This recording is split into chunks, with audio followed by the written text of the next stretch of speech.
안녕하세요. 사연에 빠지다의 DJ 민영입니다. 오늘도 두 가지 사연 준비되어 있으니 끝까지 함께 해주시고요. 그럼 오늘도 구독과 좋아요 버튼 눌러주세요. 오늘의 사연 바로 시작해 볼게요. 안녕하세요. 저는 40대 후반의 여자입니다. 근래 있었던 황당한 사건이 있어 이렇게 사연을 적게 되었어요. 평소 즐겨 듣던 채널이라 이번에 제 이야기를 들려드릴까 하고 보내보는데요. 저는 몇 달 전까지만 해도 지극히 평범한 가정의 전업주부였습니다. 어머니가 쓰러지시기 전까지는 말이죠. 평상시 건강하셨던 분이시라서 이렇게 일이 생길 줄은 꿈에도 몰랐던 일이었는데요. 여러분은 삶에 있어서 큰일을 겪어보신 적이 있으신가요? 저 같은 경우에는 어머니가 돌아가시면서 예상치도 못했던 일이 생겼어요. 정말 예상하지도 못했던 일이고 저에게는 마음이 아픈 일이라 꺼내기가 어려웠지만 용기를 얻어 이렇게 사연을 보내봅니다. 사람은 살아가면서 중요한 부분이 바로 건강이 아닐까 싶어요. 저도 운동이나 식단을 열심히 하면서 관리해주고는 있었는데 저희 엄마께서는 특히 저보다 더 열심히 운동을 하셨던 분이셨거든요.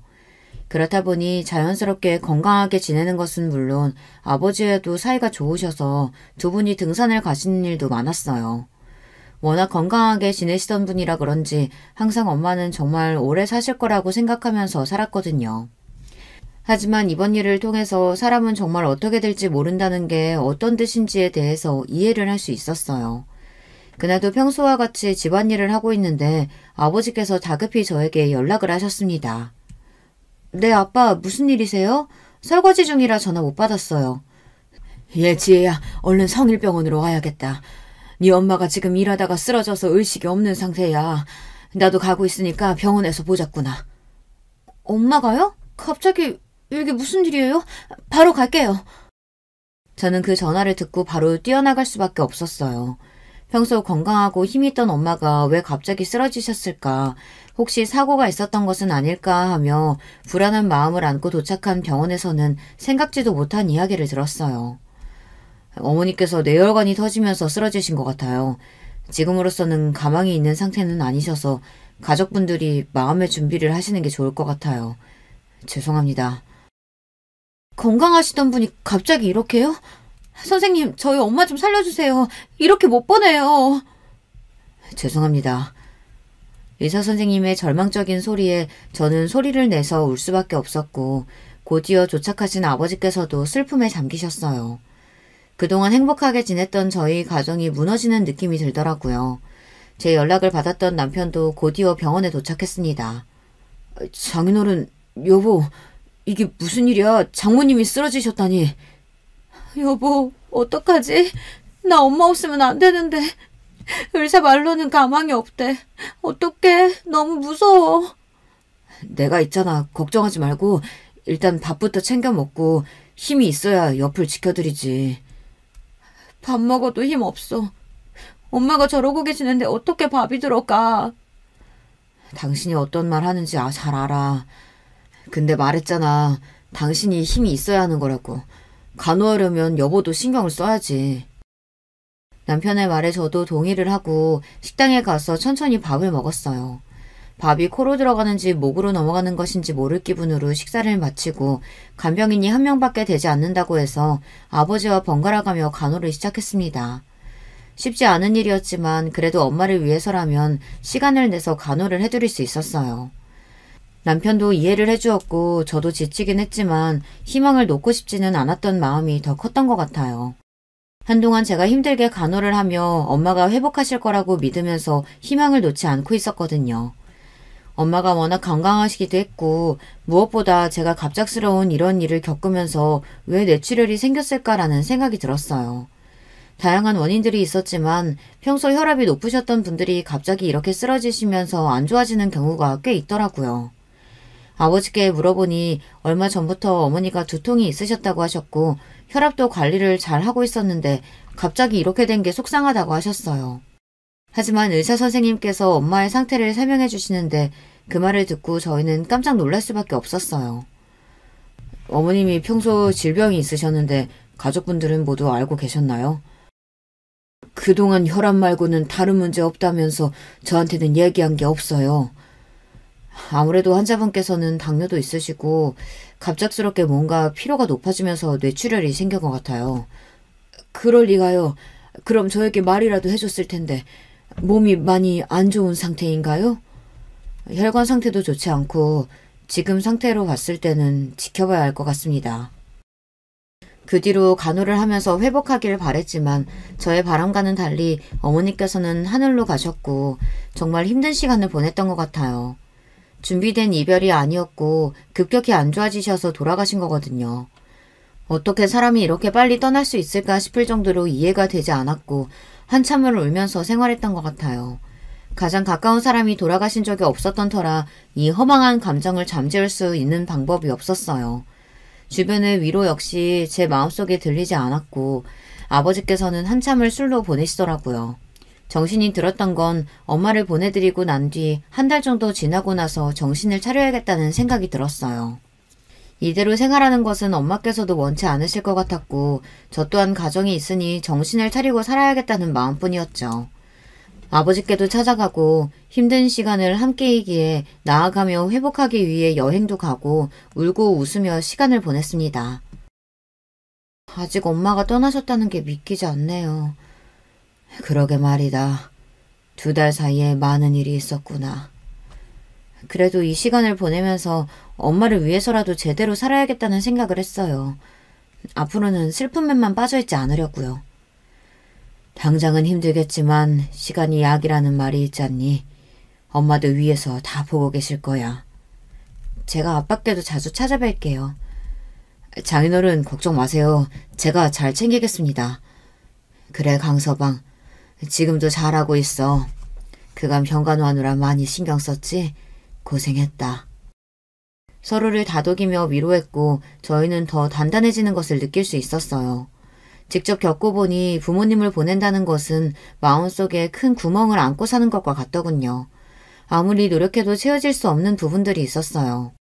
그래도 남편과 아버지께서도 저를 위해서 위로도 더 해주셨고 시간이 가면 갈수록 저도 조금씩은 나아지고 있다는 것을 느낄 수 있었어요. 엄마의 유품을 정리할 때까지만 해도 제가 정신이 없던 터라 아버지와 남편이 거의 다 했던 상태였는데 그제야 현실적으로 생각이 들더라고요. 부의금부터 시작해서 정리해야 할 것들이 산더미라는 것을 알았는데 아버지께서 그동안 다 해오셨던 것이었어요. 옷도 태우시고 정리를 할 부분들도 다 하셔서 나중에는 제가 할 것이 없더라고요. 죄송한 마음도 들고 40년이 넘는 세월 동안 함께한 세월을 마음 정리할 시간도 없이 아버지께서는 제가 신경을 못 쓰고 있을 때 혼자 다 감당하고 계셨어요. 이제라도 정신을 차려야겠다는 생각에 앞으로에 대한 아버지의 이야기를 듣고 싶었어요. 평소 저희 엄마께서는 주변을 챙기기를 정말 좋아하시던 분이셨는데요. 그렇다 보니 이번에 장례식장에도 찾아오시는 분들이 많았거든요. 다 같이 슬퍼해 주시고 이게 무슨 일이냐면서 허망하다고 말씀하시기도 했어요. 그만큼 부의금도 많이 들어왔는데 장례 비용을 제외한 금액 중에서 아버지께서 일정 부분을 기부하고 싶으신 마음도 있으신 것 같더라고요. 엄마가 그래도 가시는 길은 안 해로우셨을 것 같아요. 그날 많이 와주시기도 했고 부의금 봉투만 해도 엄청나잖아요. 아버지는 어떻게 하고 싶으세요? 아빠는 평소 엄마가 주변 챙기는 걸 좋아했잖니. 그래서 일정 부분은 기부를 하는 게 어떨까 싶다. 주말마다 가던 시설 있으니 거기에 연락해 보려고 하는데 너는 어떠니? 저는 좋아요. 엄마가 하늘에서도 기뻐하실 것 같고요. 그리고 일정 부분은 너한테 보내주마. 내 앞으로 온 것도 있고 정리해서 이번 주 내로 보내도록 할게. 네. 아빠 건강 챙기시고 또 연락드릴게요. 꽤 많은 금액이 들어와서 어떻게 사용하면 좋을까 싶었는데 저도 그 부분에 동의했어요. 그리고 집은 어차피 아버지 명의로 되어 있는 곳이라서 혼자서 지내기로 하셨고 엄마의 물품을 준비하시면서 힘들기도 했지만 그래도 처음보다는 힘들지 않으시다고 말씀을 해주시더라고요. 아마 외동딸인 제가 너무 힘들지 않도록 마음을 덜어주시기 위해 그런 말씀을 하신 것 같아요. 제가 외동이다 보니 주변 형제들이 없는 편이라 항상 엄마와 친구처럼 지내는 관계로 살았기 때문에 저에게 엄마의 죽음은 단순히 부모님이 돌아가셨다는 느낌이 아니라 제 친한 친구를 잃은 듯한 느낌을 받을 수밖에 없었는데요. 그만큼 힘든 시간을 보냈는데 아버지께서도 힘든 와중에 제 생각을 해주셔서 또 거기에 부모님 마음에 대한 감사와 앞으로 제가 더 잘 살아야겠다는 생각이 들었어요. 엄마와 함께 갔던 카페에 가서 혼자 시간을 보내기도 하고 제 나름대로 애도하는 시간을 가지기 시작했는데요. 남편도 제 시간을 존중해주고 조금씩 나아지는 것을 느낄 수 있었어요. 사실 완벽하게 나아지는 건 없는 것 같지만 그래도 전에는 슬픔에만 잠겨 있었다면 지금은 추억하며 엄마가 좋은 곳으로 가셨기를 생각하며 제 생활에 집중할 수 있게 되더라고요. 시간이 약이라고 하는 부분에 있어서 어떤 의미인지 제대로 느끼는 일이었던 것 같아요. 평상시에 아버지와도 가깝게 지냈던 터라 같이 여행도 다니고 여유롭게 시간을 보내다 보니 전보다는 마음이 더 편해질 수 있었는데요. 아버지께서도 너무 힘들어하시진 않을까 싶었는데 다행히 잘 적응하고 계신 것 같았어요. 혼자 계시다 보니 걱정되는 마음이 앞서서 자주 찾아뵀었는데 요즘에는 오면 귀찮다고 오히려 오지 말라고 하시더라고요. 다행히 가족들이 모두 이전의 생활을 찾아가고 있었어요. 엄마가 없다는 건 슬프지만 그래도 이 시간을 견뎌내며 가족끼리 더욱 단단해졌다고 해야 할까요? 갑작스럽게 일하는 일로 인해 서로 힘든 시간을 보내긴 했지만 남편도 옆에서 잘 챙겨주는 걸 보니 제가 결혼을 헛되이 하지 않았다고 느껴졌거든요. 남편은 제가 병원에 있을 때도 꼬박꼬박 저를 챙기던 사람이었어요. 계속해서 저를 돌봐주고 괜찮냐고 물어보면서 가끔 병원에 와서 교대도 해주며 저에게 밥이라도 먹고 오라고 이야기를 해주던 사람이었어요. 사실 본인의 부모님도 아닌데 이렇게까지 챙길 줄은 저도 몰랐거든요. 사위이긴 하지만 그 이상으로 가족보다 더 잘해주는 모습을 보니 저도 남편에게 고마움을 느꼈던 것 같아요. 남편의 소중함도 느끼고 요즘에는 힘든 시간을 보낸 이후 제 할 일을 하며 생활하고 있는데요.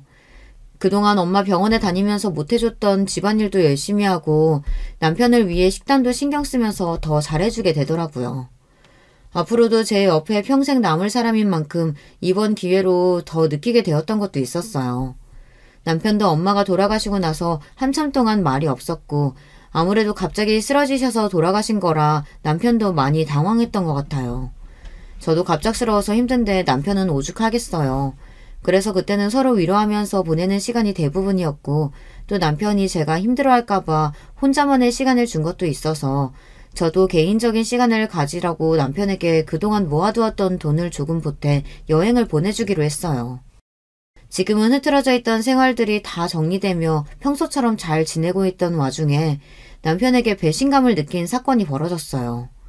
얼마 전 가족 모임에 있었던 일이 있었는데 시어머니가 저희 앞으로 폭탄 발언을 하신 것이었어요.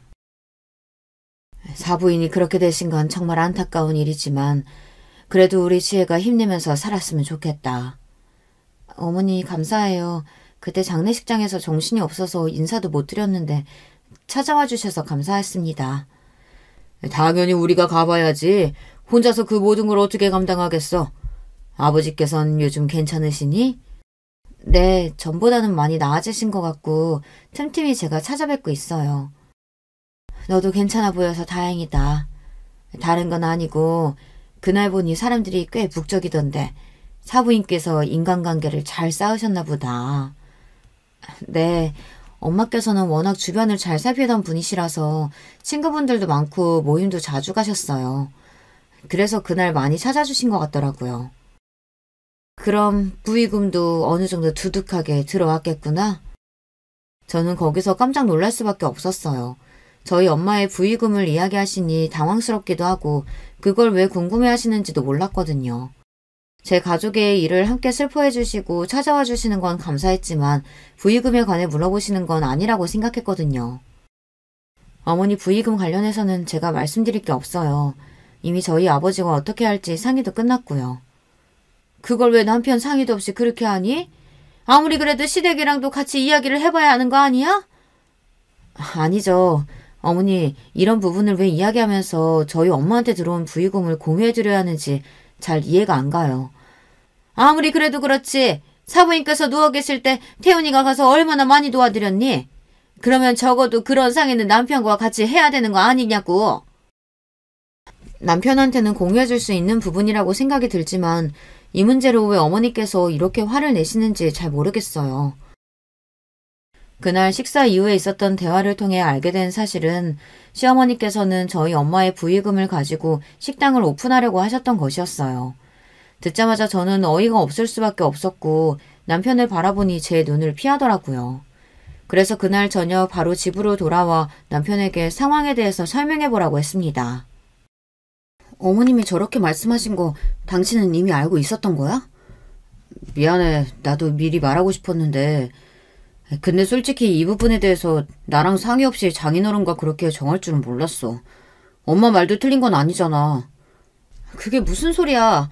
지금 어머니 말씀이 맞다는 얘기야? 아니 그렇잖아. 내가 논 것도 아니고 어머니 쓰러지셨을 때 바로 달려갔지. 간호해드리는 것은 물론 너까지 신경 써줬는데 나도 어느 정도 부의금에 대해서는 받을 만한 자격이 있지 않아? 남편의 말에 저는 어이가 없을 수밖에 없었어요. 그동안 저를 잘 챙기고 엄마 간호를 도와준 게 부의금 때문이었나 생각이 들 정도로 실망스러운 말을 하더라고요. 당신이 엄마 간호 도와주고 나 챙겨준 거 정말 고맙게 생각하고 있어. 하지만 그 모든 게 부의금 때문이라는 소리로 들리는데 어떻게 나한테 그럴 수가 있어? 아니 왜 말을 그렇게 해. 내가 돈 노리고 지금 너한테 잘해줬다는 소리야? 아니 당신 말이 좀 그렇잖아. 어떻게 그 부분에 대해서 본인 것이 있을 거라고 생각할 수가 있어? 그니까 당신은 아예 내 생각은 하지도 않았다는 소리네. 지금 그럼 도와주는 게 당연하다고 생각하고 있었어? 엄마 그렇게 돌아가시고 나서 나 잘 챙겨준 거 고맙게 생각하고 있어. 물론 그 전 일들도 모두 다. 하지만 그렇다고 부의금과 관련해서는 당신이랑 나눠야 한다는 생각은 하지 않았어. 그러니까 너는 지금까지 내 생각은 전혀 하지 않았다는 거네. 아니 왜 말이 그렇게 되는데. 도대체 그리고 그 돈은 엄마한테 들어온 돈인데 그걸 왜 당신과 어머님이 이야기하는 건지 모르겠네. 남편의 말을 듣고 나서 더 어이가 없었던 것 같아요. 대화도 되지 않고 제가 무조건 줘야 했어야 했나요? 근데 여기서 남편 앞으로 들어온 부의금이 있지 않냐고 생각하시는 분들이 있을 것 같은데요. 그 부분의 경우 남편은 지인들이 많지 않은 편이라서 오시는 분이 없었거든요. 그리고 그 돈은 남편 앞으로 온 것에 대해서 다 제가 처리해 줬어요. 제가 아무것도 안 해준 게 아니라 그 부분은 다 챙겨주되 자기에게 부가적인 것을 왜 주지 않느냐는 이야기였던 거죠. 이걸 듣고 나서 제가 알던 남편이 맞나 싶을 정도로 이상했어요.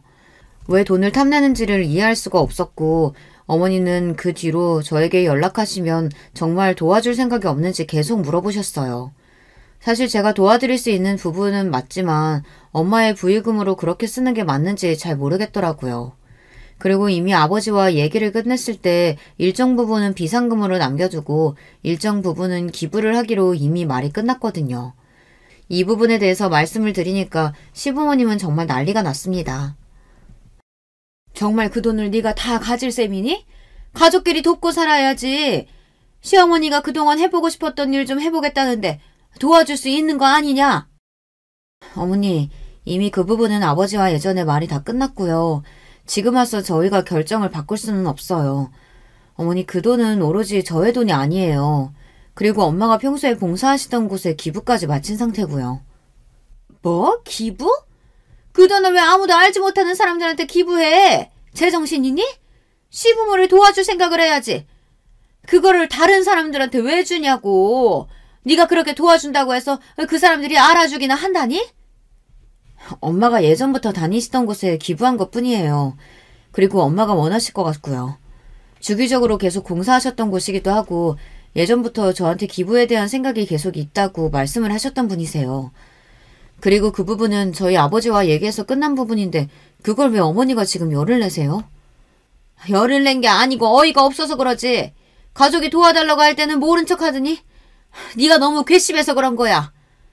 제가 마냥 외면한 것도 아니고 저한테 도와달라고 말씀을 하신 게 엄마 부의금인 거 가지고 도와달라고 말씀하신 거잖아요.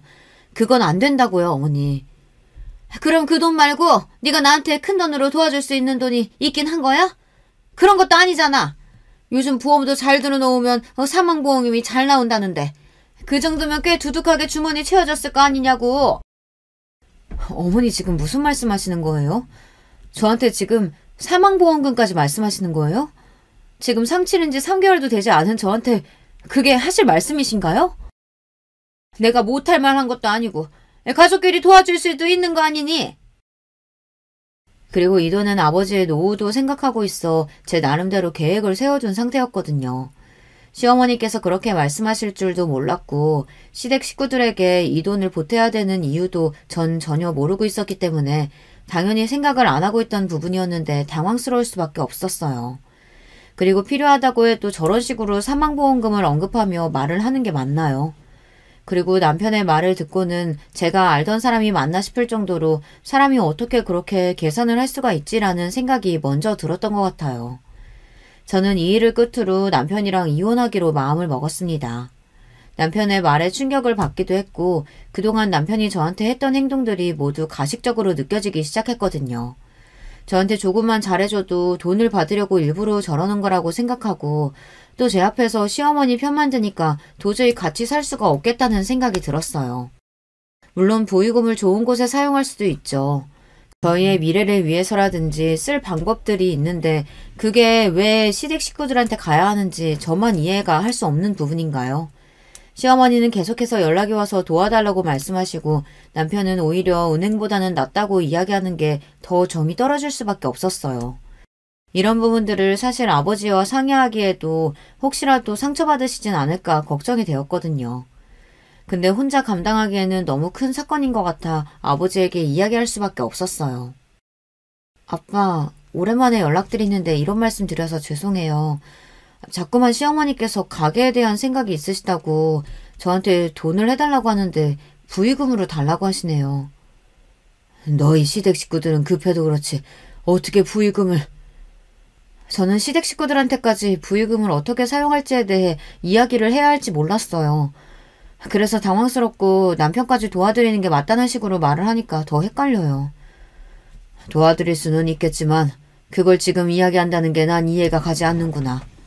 몇 년이 지나서도 아니고 당장 49제가 지나기도 전에 그런 얘기를 꺼내시는 건 아닌 것 같아. 아직도 엄마가 옆에 계신 것 같은데 시댁 식구들이 저렇게 말하니까 괜히 더 속상해지네요. 아빠 말대로 시간이 지나서 어느 정도 정리가 되었을 때 저희에게 도와달라고 이야기를 하셨다면 그때는 모르겠어요. 마음 정리도 어느 정도 되었을 거고 좋은 일에 쓰인다면 기쁜 마음이겠지만 지금 제가 생각하는 문제는 아직 충분한 애도 기간이 지나지 않았음에도 불구하고 부의금을 언급하면서 말씀하신다는 게 저는 이해가 전혀 가지 않았거든요. 한동안 계속된 부의금 타령에 저는 지칠 대로 지치게 되었고 이 부분은 더 이상 언급하고 싶지 않아서 남편에게 한 번만 더 이야기를 한다면 더 이상 봐주지 않겠다고 했어요. 더 이상 부의금에 대해서 이야기하지 않았으면 좋겠어. 그 부분은 아빠랑 이미 끝난 부분이야. 그럼 네 몫으로 남겨둔 거 얼마 있을 거 아니야. 그거 나한테 줘. 그 돈이 왜 당신 돈이야. 솔직히 막말로 어떻게 쓸지 어떻게 알고 그걸 줘. 남편이 달라고 하면 잔말 말고 줄 것이지. 이것저것 따지면서 어머니가 돌아가시면서 남긴 거 있다고 유세 부리는 거야? 지금 나한테 유세 부린다고 했어? 지금 유세 부리는 사람이 누군데? 그 말을 끝으로 남편은 나가버렸고 그 뒤로는 다른 연락을 받지 못했어요. 이제는 포기를 했을 거라고 생각하고 저는 그냥 돌아올 때까지 마음 편하게 있으려고 했는데요. 3일 정도 지났을까 시부모님을 모시고 남편이 들어왔더라고요. 어머님, 아버님 여기까지 어쩐 일이세요? 예, 다 듣고 왔다. 남편이 큰일을 하고자 하면 도와줄 것이지. 네가 무슨 도움이 필요하다고? 지금 그 큰 돈을 네가 가지고 있는 거니? 왜 제가 가지고 있는 돈을 가지고 이렇게까지 해야 하는지 모르겠어요. 어머님이야말로 너무하신 거 아니에요? 아들이 필요하다고 하면 어머니가 보태주시면 되잖아요. 그리고 애초에 시작은 어머니 가게 때문에 시작된 일인데 왜 제 탓을 하세요? 며느라, 말이 심하구나. 그래도 우리가 식구인데 식구끼리 돕고 살아야지. 어느 식구가 부의금을 탐내면서 달라고 이야기해요. 애초에 처음 이야기 꺼냈을 때부터 잘못된 거 아니었나요? 어디서 빠락빠락 대들기나 하고? 그러니까 네가 곱게 줬으면 이렇게까지 마음 상할 일 없었을 거 아니야? 그래, 여보가 잘못했지. 솔직히 어머니 아버지가 이렇게까지 너한테 말씀드리는데 도와드리는 게 맞지 않아? 너도 이제 필요 없으니까 당장 나가. 아무리 말해도 말도 안 통하는 걸 보니 짐승이나 다름없구나. 죄송한데 두 분 다 나가주세요. 당신 아들 이대로 반품시키라니까. 어머 아들, 너 지금 내 아들 친 거야? 어? 미쳤어? 더 이상 참을 수 없어서 뺨을 올리고 남편에게 이야기를 하니 저를 죽일 듯이 노려보던 남편은 어쩜 나한테 이럴 수 있냐며 소리를 치더라고요. 시어머니는 충격을 받으신 것 같았고 곧이어 저를 잡으려고 달려드시는 걸 아버님이 막으셨어요. 돈 하나 때문에 이렇게까지 될 수 있다는 것도 충격적이고 이미 있는 정 없는 정까지 다 떨어졌는데 같이 살 이유는 더더욱 없었어요.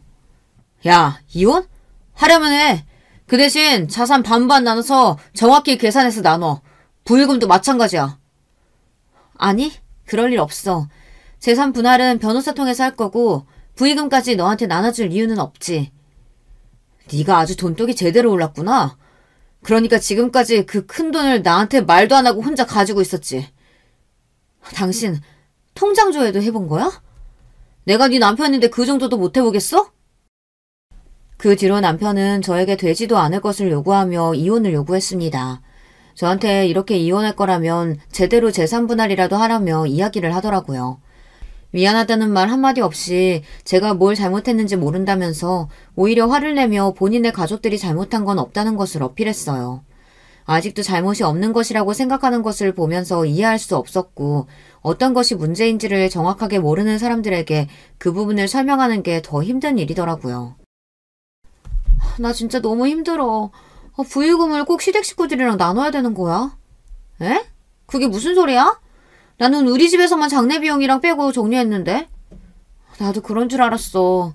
그래서 엄마가 평소 봉사하시던 곳에 기부도 하고 이번에 정리를 싹 해두었는데 시댁에서 아주 난리가 났어. 시댁이 장례 비용이라도 대준 거야? 아니면 남편 이름 앞으로 온 건 다 줘버리지. 당연히 그렇게 했지. 근데 갈수록 요구가 심해져. 심지어 어머님 가게를 부의금으로 하자고 했다니까? 야, 아무리 그래도 너네 어머니 돌아가신 지 얼마나 됐다고. 심하네. 주변 사람들에게 이야기를 해보니 미친 거 아니냐면서 저한테 언제까지 참을 거냐며 이야기를 했었는데 그동안 남편이 엄마를 간호해주고 저를 챙겨줬던 것에 참고 있었던 것도 있었거든요. 하지만 이렇게 된 이상 가정을 더 잃어갈 생각도 없었고 이미 정이 떨어진 마당에 신뢰를 다시 쌓는 것도 어려운 일일 것 같았어요. 그래서 아빠에게 얘기도 말씀을 드리고 이혼하겠다고 하니 놀라신 것 같아 상황도 설명을 해드렸어요. 여러분들이 생각하시기에는 이혼까지 갈 문제는 아니라고 보시나요? 하나밖에 없는 엄마가 갑작스럽게 돌아가셨는데 그 돈으로 가게를 차리겠다고 하는 시대, 어느 누가 이해를 할 수 있을까요? 정중히 거절해도 돈을 탐내니 어쩔 수 없었어요. 저는 장담하지만 대부분의 사람들이 동의하지 않을 거라고 생각해요. 왜냐하면 돌아가신 지 얼마 되지도 않았고 시간을 가지지 않은 채 그렇게 물질적으로만 생각한다는 게 이해를 할 수가 없었거든요. 그렇게 남편과 이혼을 준비하게 되고 저는 제 돈을 지키기 위해 변호사 사무실을 찾았어요. 재산 분할 같은 경우에도 남편이 사실 가져갈 게 없었기 때문에 혹시 무언가를 나눠야 하나 싶었거든요. 집도 제 명의로 되어 있고 결혼할 당시에 남편이 가지고 왔던 건 금전적으로 계산을 해서 주는 게 나을 것 같아서요. 이런 부분들을 정리해서 남편에게 말해주니 그때는 아차 싶었는지 저한테 싹싹 빌며 이야기를 하더라고요. 이혼 서류 보이지? 그거 확인하고 작성해. 당신 정말 이렇게까지 해야겠어? 힘든 시기 같이 버텨줬던 사람에 대한 예의가 아니지. 지금 예의를 안 지킨 사람이 누군데 그런 말을 하는 거야. 적어도 충분히 엄마를 애도하고 나중에 이야기를 해서도 늦지 않았을 부분이었어. 그럼 어떡해. 이미 엄마가 그때 계약을 하고 다 와버렸다는데 이제 와서 하지 말라고 할 순 없고 우리 돈도 많이 들어갔단 말이야. 이미 돌아가시고 난 뒤 바로 계산이 끝난 거라고? 어떻게 그럴 수가 있어? 여보, 내가 전에도 이야기했지만 살 사람은 살아야지. 이건 기회라고. 이왕이면 여유 있을 때 시작하는 게 좋잖아. 말한다고 다 말이 되는 줄 아나 본데 지금 당신이 나한테 얼마나 상처 주고 있는지 알아? 상처는 나도 받았어. 어떻게 당신이 우리 가족을 이렇게까지 생각을 안 할 수가 있냐? 내가 언제 생각을 안 해줬는데 그동안 내가 시댁에 했던 건 아무것도 아니라는 소리야 지금? 그게 아니고 장모님이 돌아가신 이후에 말이야. 그러니까 네 말은 그거잖아. 도와주지도 않고 그 돈을 혼자 먹으려고 하니까 배가 아픈 거잖아 지금. 내가 언제 배가 아프다 그랬어? 그냥 서로 돕고 살면 좋다는 거지. 나는 그 돈 너희 가족한테 쓸 생각 1도 없으니까 서류에 사인하고 법원에서 봐. 자기야, 진짜 이번에 계약금 못 돌려받으면 우리 길바닥에 나가야 할 수도 있어. 그만큼 큰 문제야, 어? 현실적으로 생각해봐. 우리가 밖에서 나가 살 순 없잖아. 무슨 소리야?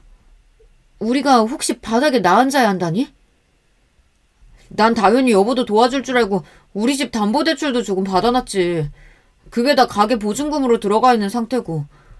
2억 없으면 우리 부모님도 그렇고 내가 들어간 돈도 다 벌어야 될 수도 있어. 제발 나 좀 도와줘.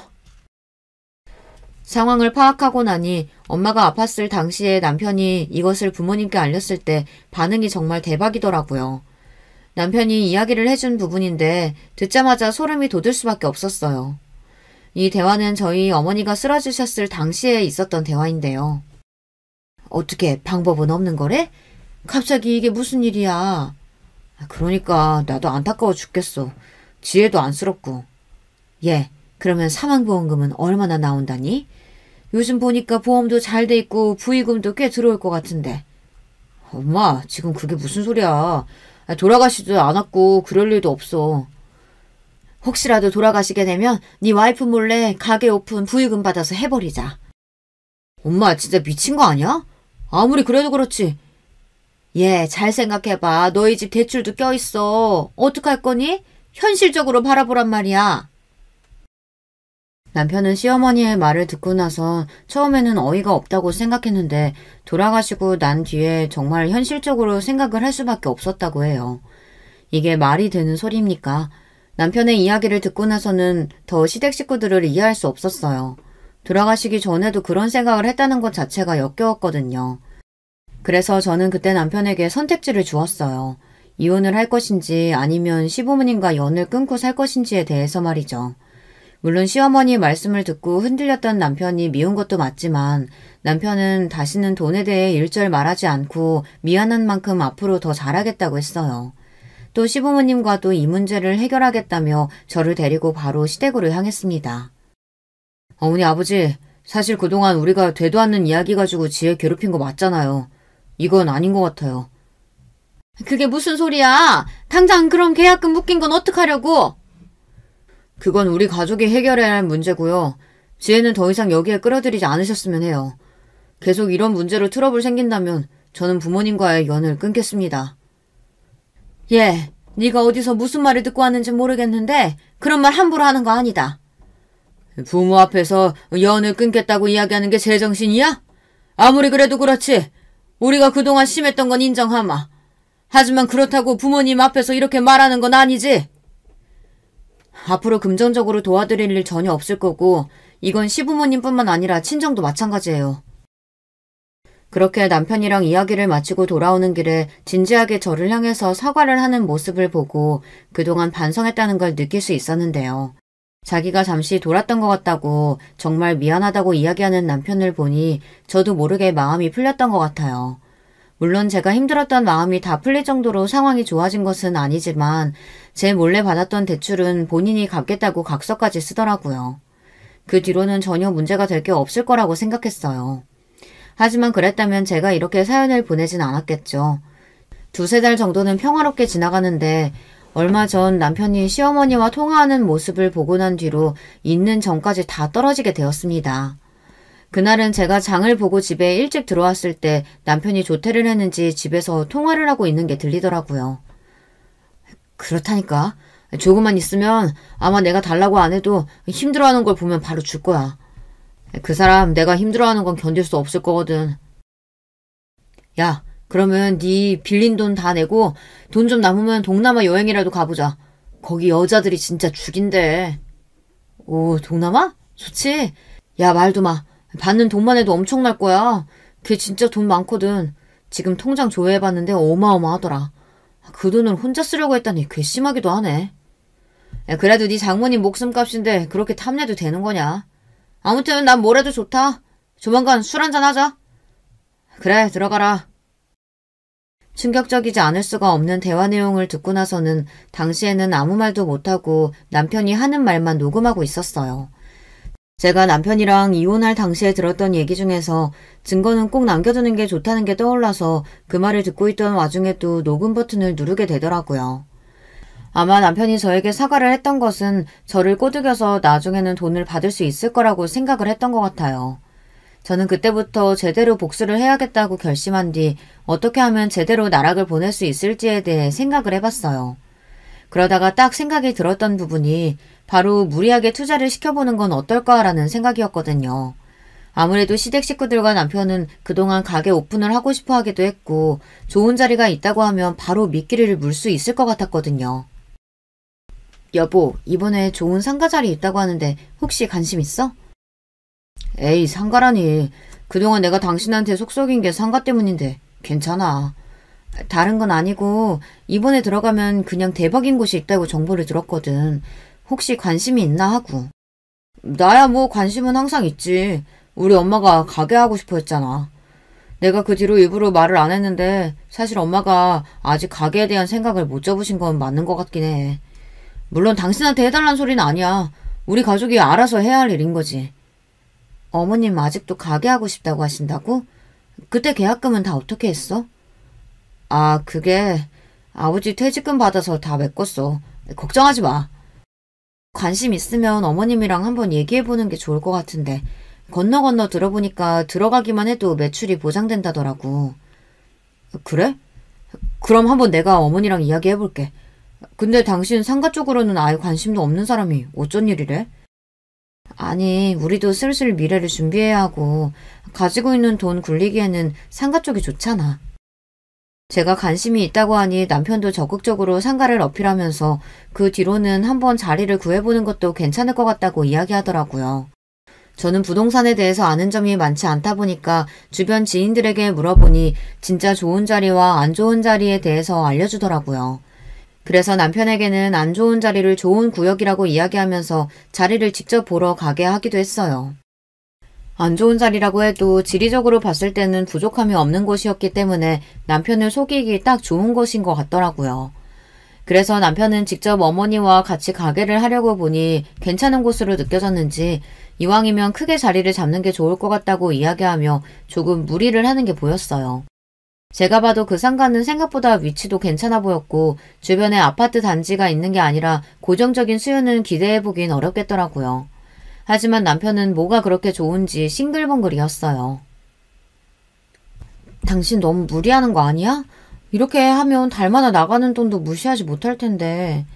괜찮아. 그만큼 매출이 들어올 거라고 생각해야지. 그리고 원래 시작은 마이너스부터 하는 거라고 했어. 잘 됐으면 좋겠다.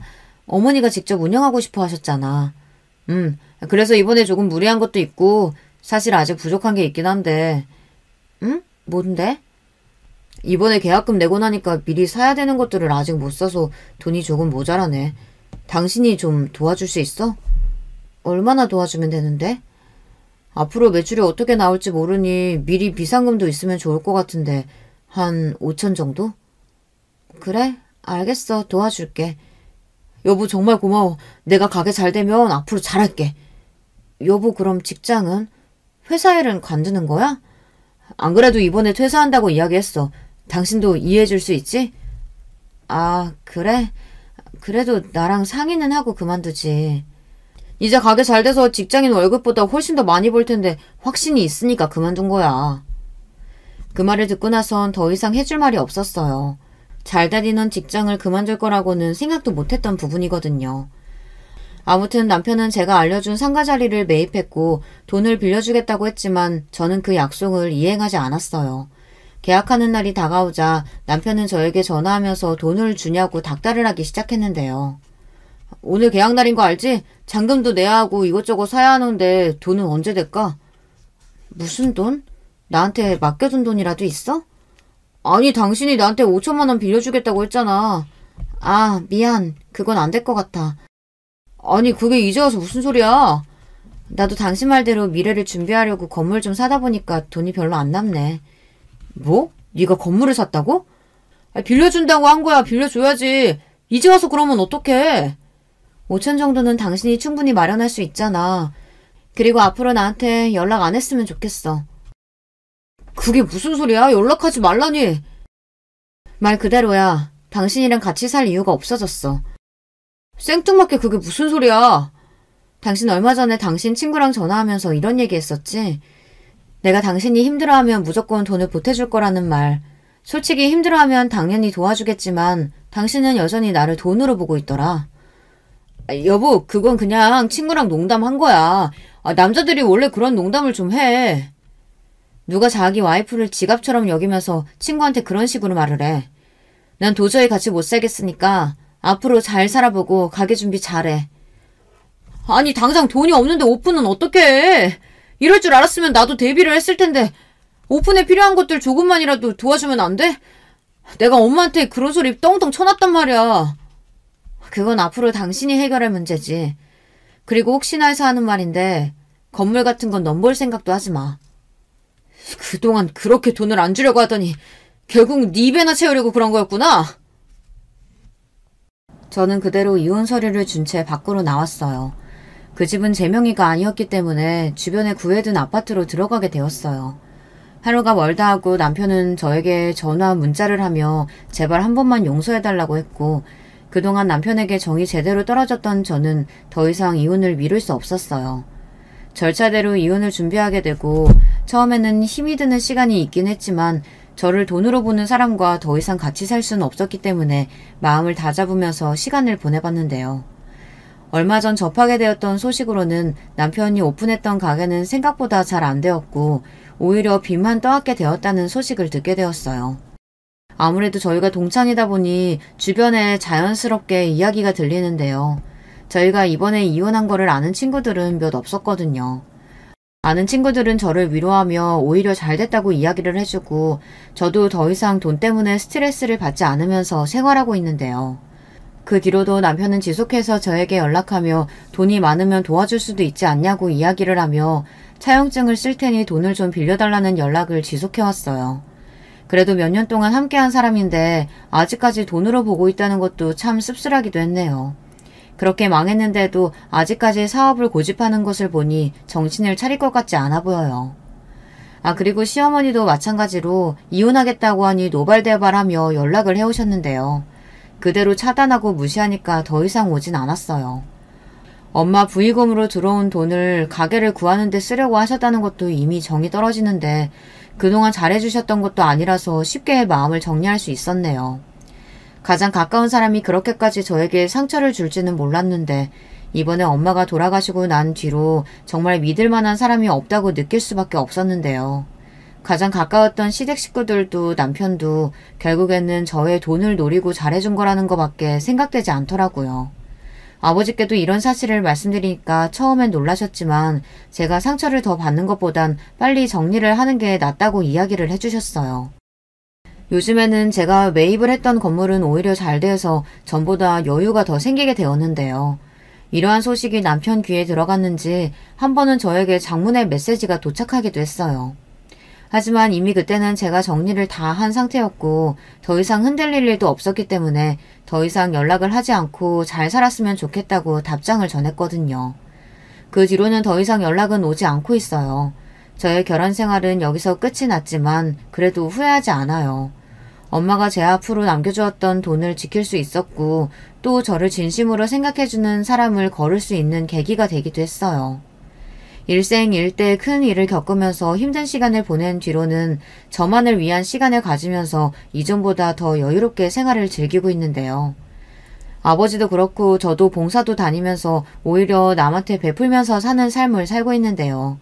남편도 사실 그렇게 저를 이용하려는 마음을 먹지 않았다면 자연스럽게 제가 도와줄 수도 있었을 텐데 그 부분이 참 안타깝기도 해요. 부의금을 본인의 돈으로 쓰려고 했던 시댁으로부터 벗어나니까 이제야 마음이 놓이네요. 여러분, 두 번째 사연 시작하기 전에 좋아요, 구독 꼭 눌러주실 거죠? 그럼 두 번째 사연 바로 시작합니다. 안녕하세요. 저는 서울 사는 30대 여자입니다. 어렸을 때부터 제 소원이 아무 걱정 없이 사는 거였는데 그게 그렇게 힘들더라고요. 아직 젊은 나이인 제 인생이 어찌나 다사다난한지 모르겠어요. 그래도 살면서 이제 이거보다 더 힘든 일을 겪지는 않을 것 같습니다. 그러고 싶지도 않고요. 그럼 제 사연 바로 시작할게요. 여러분, 학창시절에 엄마 없는 친구가 있으셨나요? 흔히 아빠 없는 것은 티가 나지 않아도 엄마 없는 사람은 티가 난다고 하잖아요. 저는 그 말이 아직도 들으면 울컥할 정도로 트라우마가 심한 편입니다. 차라리 엄마가 그냥 돌아가셨으면 그렇게 상처가 되지 않았을 텐데 저희 엄만 저를 버리고 떠났거든요. 이 모든 일은 제가 초등학교 때 일어났습니다. 사실 초등학교 저학년 때까진 우리 집은 매우 평범했어요. 부모님과 외동인 저는 셋이 살았는데 그렇게 불행한 기억은 없습니다. 엄마는 집에서 주부로 계셨고 아빠는 밖에서 공사장에서 일꾼으로 일하셨어요. 몸 쓰는 일을 하다 보니 아빠는 항상 쉬는 날이면 집에 누워 계셨습니다. 학교 갔다 왔을 때 아빠가 집에 있으면 방해되지 않으려고 조용히 했던 기억이 나요. 그래도 아빠는 엄마와 저한테 나름 다정하셨습니다. 일하느라 바쁘고 몸이 자주 아팠을 뿐 다른 문제는 전혀 없었어요. 물론 아직 어렸던 저라 자세히는 알지 못했어도 제 앞에서 두 분이 싸우거나 그러진 않았습니다. 그러다 사건이 일어난 것은 제가 초등학교 4학년 때였습니다. 학교에 갔다 왔는데 집에 아무도 없었어요. 보통 같으면 엄마가 집에 있는데 그날은 없었습니다. 잠깐 어디 가셨나 보다 생각하고 혼자 간식을 먹고 있었죠. 그런데 엄마가 저녁이 되도록 들어오지 않았어요. 대신 집으로 친구 현주 어머니가 오셨습니다. 아유, 정연아, 집에 있었구나. 아줌마 따라와. 이리 와. 지금 네 아버지 공사장에서 일하다 쓰러졌어. 어떡하니? 현주 어머니 말씀을 듣고 저는 너무 놀랐습니다. 그리고 아주머니의 손을 잡고 도착한 곳은 병원이었어요. 아빠는 큰 수술에 들어가서 얼굴을 볼 수도 없었고 수술실 앞에는 엄마가 쓰러져 계셨습니다. 옆에는 아빠 친구인 동철이 삼촌과 저는 모르는 어른들이 서 계셨어요.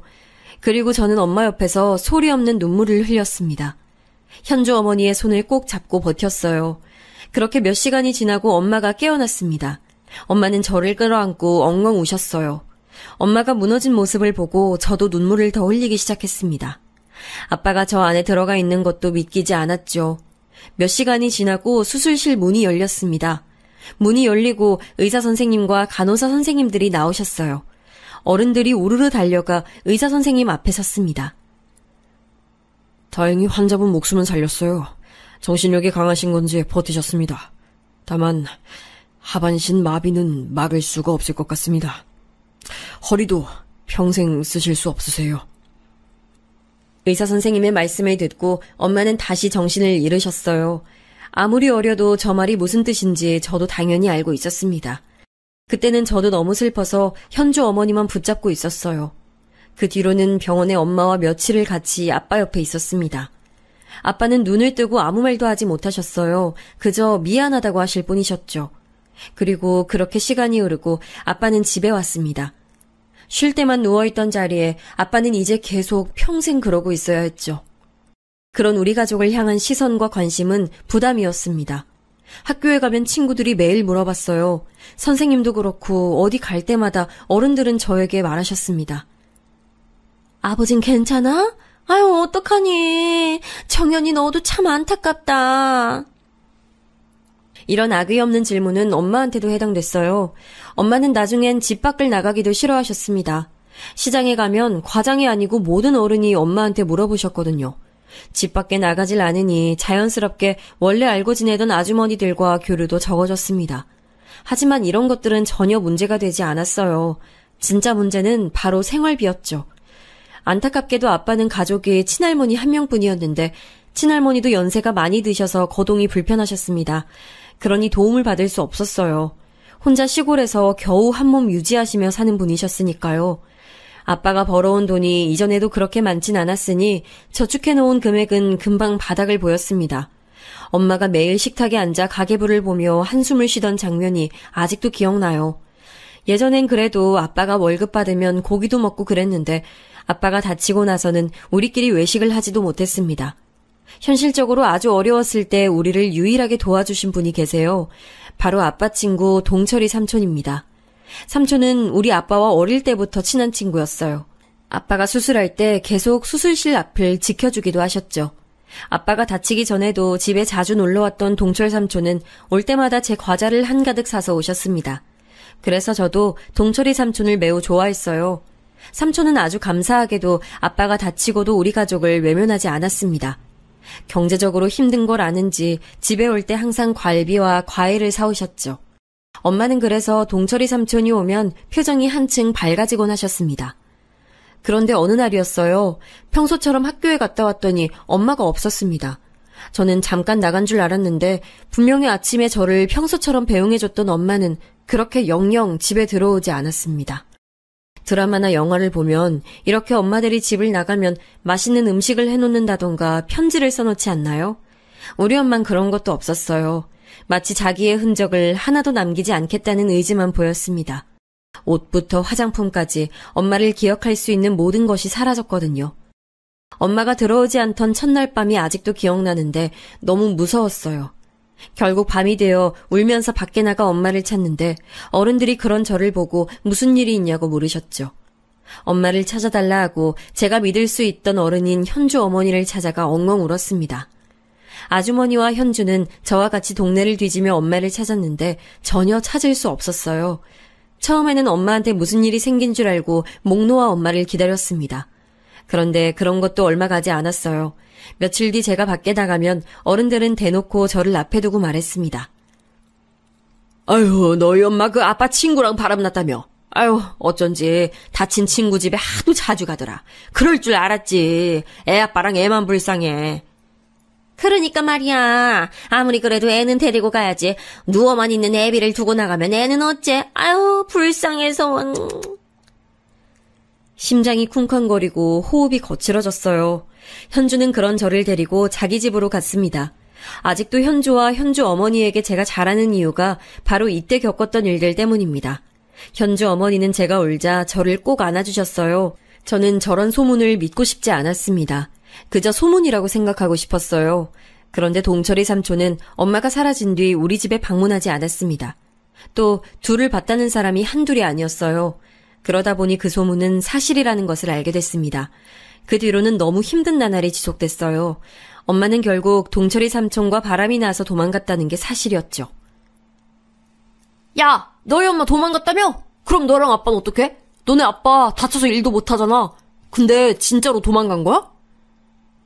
그만해. 정연이한테 왜 그래? 너희 더 그러면 선생님께 이를 거야. 고마워, 현주야. 저를 놀리던 친구들을 막아준 유일한 친구는 현주였습니다. 현주네 가족들은 저와 아빠를 살뜰히 챙겨주셨어요. 현주 어머니는 저에게 밥을 먹고 가라며 항상 저녁마다 불러주셨습니다. 그러면서 아버지 가져다 드리라고 반찬을 항상 손에 쥐어주셨어요. 덕분에 굶지 않고 살 수 있었습니다. 아빠가 전혀 몸을 움직일 수 없으니 집안 살림은 다 제 몫이었어요. 어렸던 저는 그때부터 빨래며 청소며 혼자 다 하기 시작했습니다. 당연히 서툴렀고 잘하지 못했어요. 그래서 친구들에게 놀림도 많이 받았습니다. 빨래가 제대로 되지 않아 항상 꼬질꼬질하게 다녔죠. 현주 어머니가 저한테 세탁기 작동법이나 기본적인 살림에 대한 정보를 알려주셨습니다. 그래도 혼자 어린 초등학생이 집안 살림을 한다는 것은 당연히 부족했어요. 제가 학교 갔다 와서 걸레로 바닥을 닦고 있으면 아빠는 고개를 돌리고 쳐다보셨습니다. 아빠는 말은 더듬어도 하고 싶은 말은 다 하실 수 있었어요. 미안해. 아빠가 미안해. 오빠, 난 괜찮아. 아빠가 아프거나 걱정하는 게 나는 더 싫어. 가끔은 아빠가 눈물을 흘리기도 했습니다. 그러면 저는 그런 아빠에게 다가가서 눈물을 닦아줬어요. 그리고 속으로 꼭 성공해야 하지 생각했습니다. 처음엔 엄마가 다시 돌아올 줄 알았어요. 그래서 엄마가 다시 온다면 내가 이렇게 집안 살림 잘하고 있다는 것을 보여줘야지 생각했습니다. 하지만 엄마는 그 뒤로 정말 단 한 번도 집에 오지 않았어요. 몰래 보고 갔을 수도 있겠지만 적어도 제 앞의 모습을 드러낸 적이 없습니다. 그래서 고등학교에 입학하고는 엄마에 대한 마음이 그리움보다 원망의 마음으로 바뀌었어요. 아무리 현주 아주머니가 저와 아빠를 챙겨주셔도 한계가 있었습니다. 수입이 전혀 없으니 나중에는 살던 집에서도 쫓겨났어요. 현준에도 잘 사는 집은 아니라 금전적으로 도움을 줄 수는 없었습니다. 진짜 아무도 저를 도와주는 사람이 없었어요. 그 냉혹한 현실을 저는 미성년자 때 깨닫게 됐습니다. 결국 급한 대로 저라도 밖에 나가서 돈을 벌기 시작했죠. 중학생 때는 신문 배달로 돈을 벌었습니다. 꼭두 새벽부터 일어나서 온 동네 신문과 우유를 배달했죠. 우리 집 사정을 알던 사장님이 제가 안쓰럽다고 남는 우유를 주시기도 하셨어요. 그래서 그 우유를 아빠와 나눠 먹고 현준의 집에도 많이 가져다 줬습니다. 고등학교 때는 동네에 있던 돈가스 식당에서 아르바이트를 시작했어요. 학교 끝나고 바로 식당으로 가서 마감할 때까지 일했습니다. 너무 힘들었는데 그러지 않으면 수도세나 전기세를 낼 수도 없었어요. 제가 일해야 아빠도 기본적인 생활을 할 수 있었습니다. 그러다 보니 제 머릿속에는 꼭 학교에 다녀야 하나 근본적인 의문이 생겼어요.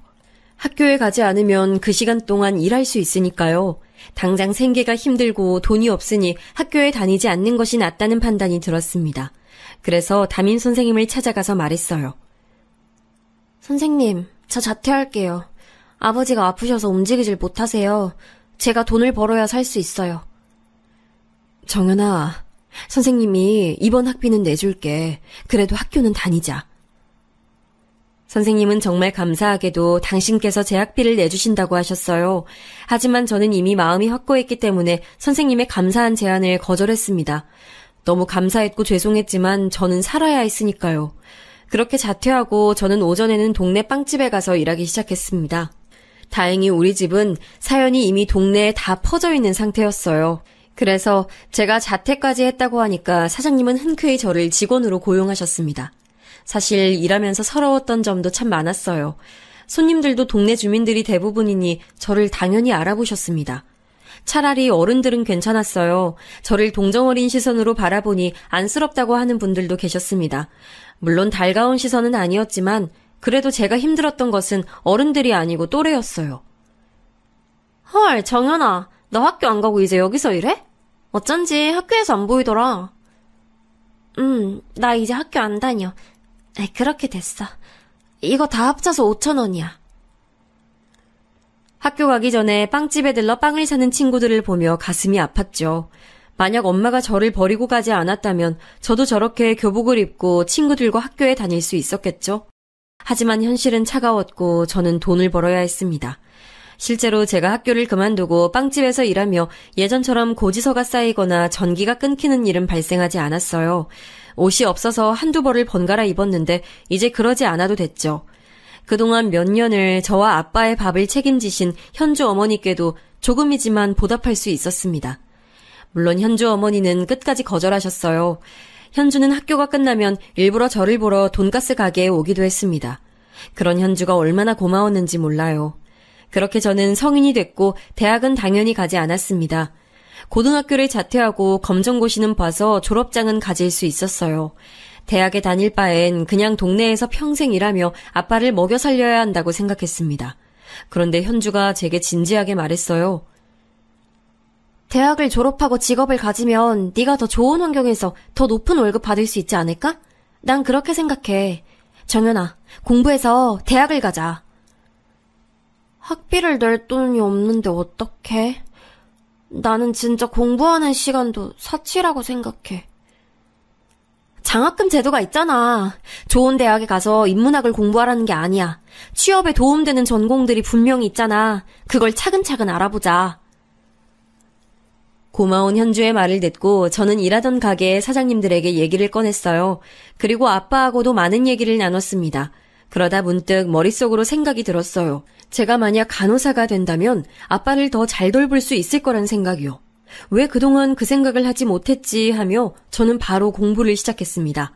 새벽엔 우유와 신문 배달, 오전엔 빵집, 저녁엔 돈가스 가게, 그리고 밤에는 대학 입학을 위해 열심히 공부했어요. 지금 말하면 도저히 못할 것 같네요. 하지만 그때는 너무 절박했고 그게 답이라고 생각했습니다. 돈을 벌긴 해도 사실 많은 돈은 받을 수 없었어요. 학교에 다니지 않았으니 당연히 공부는 어려웠습니다. 중학생 때도 학교에 가서 조느라 바빴거든요. 새벽부터 일어나야 했으니 잠이 항상 부족했죠. 제가 공부를 잘하는 편도 아니었으니까요. 그래서 무작정 다 외우기 시작했습니다. 다 암기하려고 했고 남들이 보면 무식하다고 할 정도로 공부했어요. 그 결과 저는 어느 대학의 간호학과에 장학생으로 입학하게 됐습니다. 저는 애초에 장학생이 아니라면 입학할 마음이 없었어요. 그래서 낮은 대학을 일부러 지원하기도 했습니다. 그런데 다행히 제가 원하던 학교에 장학생으로 입학할 수 있었어요. 그 소식을 확인하고 너무 기뻐서 아빠에게 달려가 소식을 알렸습니다. 아빠도 누워서 눈물을 흘리셨죠. 그렇게 시작된 대학 생활은 사실 즐기진 못했습니다. 저는 무조건 장학금을 받아야 했거든요. 그래서 수업이 끝나면 도서관에 달려가서 공부했어요. 그리고 남는 시간엔 아르바이트하며 돈을 벌었습니다. 친구를 사귀지도 못했어요. 남들 다 아는 미팅이나 MT는 애초에 할 마음도 들지 않았습니다. 그렇게 4년 내내 저는 장학금을 받을 수 있었어요. 그리고 사실 엄마가 도망가고 당장 생활비가 없어서 어쩔 수 없이 빚을 냈었거든요. 그때 빚이 아직 남아있어서 그걸 갚느라 얼마나 힘들었는지 모릅니다. 공부도 해야 하고 빚도 갚아야 했죠. 또 간호학과가 공부량이 많아 아르바이트를 할 수 있는 시간이 많지도 않았습니다. 결국 방학 때는 공장에 가서 종일 일해서 돈을 만들기도 했어요. 그렇게 돈 버는 기계처럼 돈을 벌었습니다. 그래도 제가 그렇게 경제활동을 하니까 아빠를 제대로 간호할 수 있었어요. 이미 마비가 되어버린 다리라 제가 뭘 할 수는 없었지만 그래도 간호가 전공이니 예전보다 쉽게 간호할 수 있었습니다. 아버지는 시간이 지나고 휠체어를 타고 어느 정도 생활이 가능하셨어요. 집안을 돌아다니거나 제가 아빠를 데리고 밖에 나가 산책을 했죠. 아빠가 정연이한테 너무 미안해. 아빠, 내가 미안하다고 하지 말랬지. 내가 하고 싶어서 하는 거야. 당연히 해야 하는 일이고. 대학 내내 제 머릿속은 아빠 간호에 관한 생각으로 가득 차 있었습니다. 빨리 취업해서 돈을 많이 벌면 지금보다 나은 환경에서 아빠를 간호할 수 있으니 기대했어요. 그리고 대학을 졸업하고 저는 바로 대학병원에 취업했습니다. 간호사거나 혹은 주변에 간호사가 있으신 분들은 아실 텐데 간호사로 일하는 게 진짜 힘들어요. 처음에 적응하느라 너무 힘겨웠습니다. 그래도 아빠를 생각하며 버티고 버텼어요. 확실히 간호사가 되길 잘했다고 생각했던 것은 월급이 생각보다 높았습니다. 대학병원이라 월급이 높기도 했고요. 그때까지도 저는 오로지 돈을 버는 것에 대해 집착이 매우 심했습니다. 그래서 병원 동료들이나 현주가 이제 슬슬 연애할 때도 되지 않았냐고 했는데 하지 않았어요. 관심이 전혀 없었거든요. 연애는 무슨 집에 있는 빚을 갚기에도 벅찬 나날이었습니다. 그러다 제 인생을 바꿔놓는 인연이 생겼어요. 제가 간호사로 3년 정도 일했을 때였습니다. 그때까지도 저는 일하는 기계였어요. 쉬는 날에는 아빠와 산책하고 혼자 집에서 자기 바빴습니다. 이런 건조한 생활이 지속됐는데 어느 날 병원에 있는 어떤 의사가 저한테 같이 밥을 먹자고 하더라고요. 신입이었고 저와 나이대가 비슷해서 대화한 적이 몇 번 있던 분이었어요. 그래서 퇴근하고 밥을 먹는데 단조로운 일상에서 벗어날 수 있어 기뻤습니다. 대화해보니 생각보다 더 말도 잘 통하더라고요. 그렇게 퇴근하고 서로 시간이 맞으면 우리는 밖에서 보는 날이 점점 많아졌습니다. 서로 연락도 자주 하고 병원에서도 얼굴을 자주 봤어요. 그렇게 저는 첫 번째자 마지막 연애를 시작했습니다. 정연쌤, 너무 부럽다. 의사랑 연애하다니. 결혼까지 꼭 해야 돼. 절대 놓치지 마. 알겠지? 아, 부러워. 결혼이요? 전 근데 결혼 생각은 전혀 없어요. 에이, 그게 무슨 말이야. 당연히 결혼해야지. 의사랑 결혼하면 이제 팔자 핀다.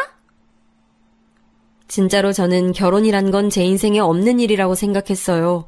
저는 책임질 아빠가 있었고 아직 빚도 남아있었죠. 게다가 그 상대가 의사?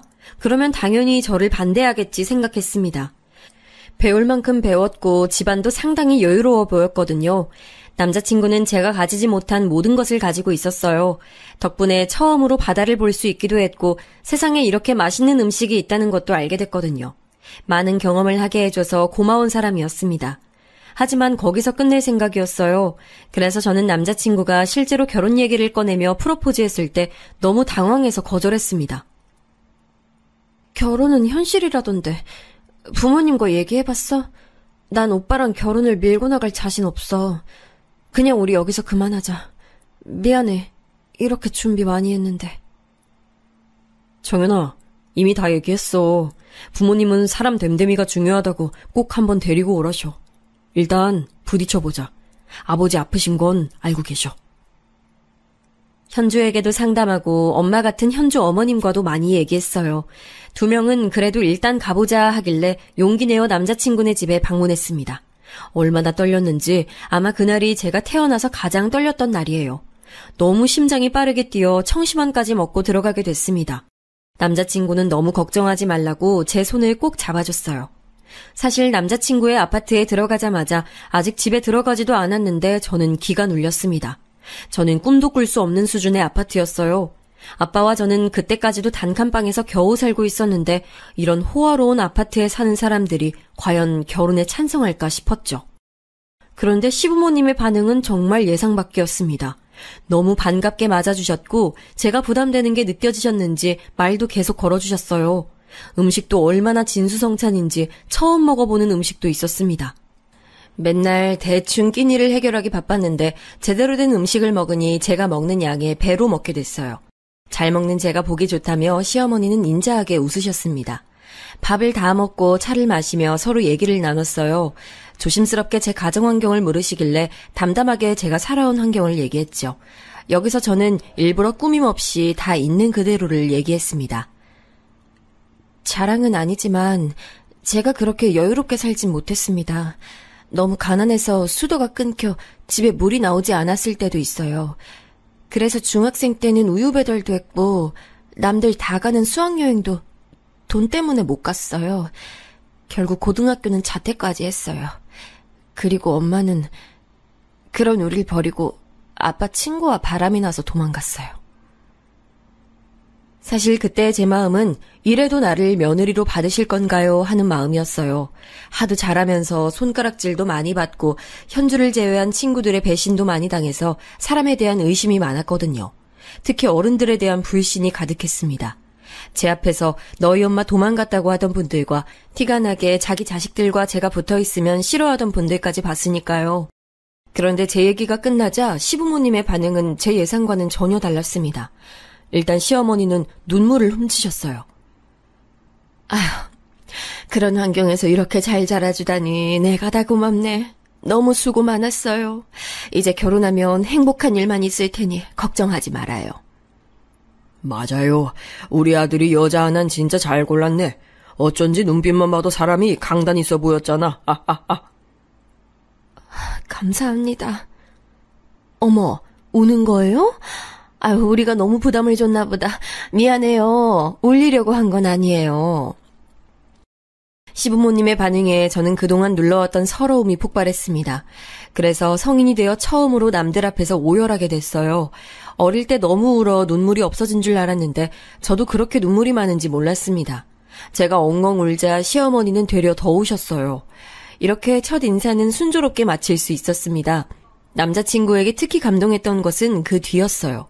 아빠를 보러 우리 집을 방문했는데 남자친구는 아빠에게 정말 많이 잘했습니다. 평소 그런 성격이 아닌 걸 아는데 살갑게 하려고 노력하는 모습에 제 마음이 완전히 열렸어요. 또 의사니까 아버지 상태에 대해 정확히 체크해주기도 했죠. 그렇게 저는 아주 순조롭게 결혼 진행을 시작했습니다. 제가 결혼을 한다는 소식을 알리자 동료들이 그럴 줄 알았다고 자기들이 더 신나했어요. 같은 병원에서 일하니까 어딜 가도 관심의 대상이었습니다. 어릴 땐 저를 향한 관심이 부담스럽고 너무 싫었는데 이런 기분 좋은 관심은 아주 좋더라고요. 저를 보며 손가락질을 하는 게 아니고 웃는 얼굴로 축하한다는 말을 들으니 행복했습니다. 하지만 제 인생이 다사다난하다고 했잖아요. 그 행복은 오래가지 않았습니다. 왜냐하면 상견례를 하고 결혼식 날짜를 제대로 잡고 신혼집을 구하던 중 아빠가 돌아가셨습니다. 하필 제가 그날은 병원에 있었어요. 근무하다 소식을 들었는데 응급실에 아빠가 있다는 소식에 하던 것을 전부 다 내려놓고 달려갔습니다. 남자친구도 제 연락을 받고 바로 응급실로 왔어요. 저와 남자친구가 달려들어 온갖 처치를 다했는데 아빠는 결국 깨어나지 못하셨습니다. 사유는 심장마비였어요. 나중에 짐을 정리하러 집에 갔는데 눈물이 너무 나와 정리도 제대로 하지 못했습니다. 이제야 행복하게 살 수 있다고 생각했는데 제 인생이 너무 허무했어요. 하늘에 대고 원망도 참 많이 했습니다. 그동안 사는 게 워낙 바빠 엄마 생각은 안 하고 살았는데 아빠가 돌아가시니 엄마 생각이 났어요. 대학생 때까진 엄마를 생각하면 너무 밉고 원망스러웠거든요. 그런데 이상하게 아빠가 돌아가시니 엄마가 보고 싶었어요. 그리움의 감정도 있었고 어떻게 사는지도 궁금했습니다. 결국 아빠는 엄마가 도망가고 거의 20년은 더 살았는데 엄마는 어떻게 사는지 알고 싶었어요. 동철이 삼촌하고 재혼했는지 아이는 낳았는지 아빠의 영정사진을 보며 많은 생각이 들었습니다. 이때 시부모님과 남편이 옆에서 저를 정성껏 돌봐주셨어요. 제 집안 사정을 이미 다 아는 분들이라 옆에서 저 대신 눈물도 많이 흘려주셨습니다. 아빠가 사회활동을 안 했으니 사실 조문객이 많진 않았어요. 그런데 시부모님이 워낙 직업이 교수, 의사라서 아는 분이 많더라고요. 장례식장이 쓸쓸하지 않게 많이 도와주셨습니다. 지금도 아빠 장례를 생각하면 너무 감사한 마음이 들어요. 그래도 갈 때 가더라도 내 결혼식은 보고 갔어야 하는 거 아닌가 하는 생각도 들었습니다. 아빠는 다치고 나서 평생 자기가 짐이라고 생각하셨어요. 늘 저를 보며 미안하다고 더듬으며 말씀하셨죠. 그러면서 본인도 많이 힘들어하셨어요. 몸이 마음대로 움직이질 않으니 자괴감도 많이 드셨고 2다리를 움직일 수 없다는 사실이 아빠를 짓눌렀거든요. 시간이 지나며 우울한 감정도 많이 보였고 나중엔 빨리 하늘로 가고 싶다고 자주 말씀하셨습니다. 그래서 오히려 아빠가 자유로워졌다고 생각하니 다행이라는 생각도 들었어요. 이때도 시부모님이 제 옆에서 좋은 말씀을 많이 해주셨어요. 그러면서 신혼집도 새로 구하는 것이 아니고 시댁에서 당분간 같이 살기로 했습니다. 이건 오로지 제 의견이었어요. 저는 아빠와 둘이 살다 제 유일한 가족이 없어진 거라 상실감이 컸거든요. 그래서 아빠를 보내고 결혼식을 올리기 전에 바로 시댁에서 살기 시작했습니다. 집안 살림을 20년을 하다 보니 저는 청소 빨래에 자신이 있었어요. 그래서 바로 청소기를 찾았는데 시어머니는 웃으며 저한테 그런 것은 하지 않아도 된다고 말리셨습니다. 집에서 일하는 이모님들이 계셨거든요. 아가, 넌 그냥 이 집에서 최대한 마음 편하고 몸 편하게 있으면 되는 거야. 이렇게 좋은 시부모님을 만나게 됐다니 하늘도 제 인생이 안쓰러워서 그런가 보다 생각했습니다. 그러면서 결혼식 날짜가 점점 다가왔는데 현실적인 고민이 들었어요. 바로 혼주석 문제였습니다. 엄마는 도망가서 연락이 끊긴 지 오래였고 아빠는 돌아가셨으니 제 혼주석은 공석이었어요. 제가 무슨 친척이 있는 것도 아니었고 이걸 어떡하지 걱정스러웠습니다. 그런데 문득 머리에 드는 생각이 있었는데 현주 어머님이었어요. 저한테 실질적으로 세상을 알려주고 이렇게 살 수 있게 해준 분이 현주 어머님이잖아요.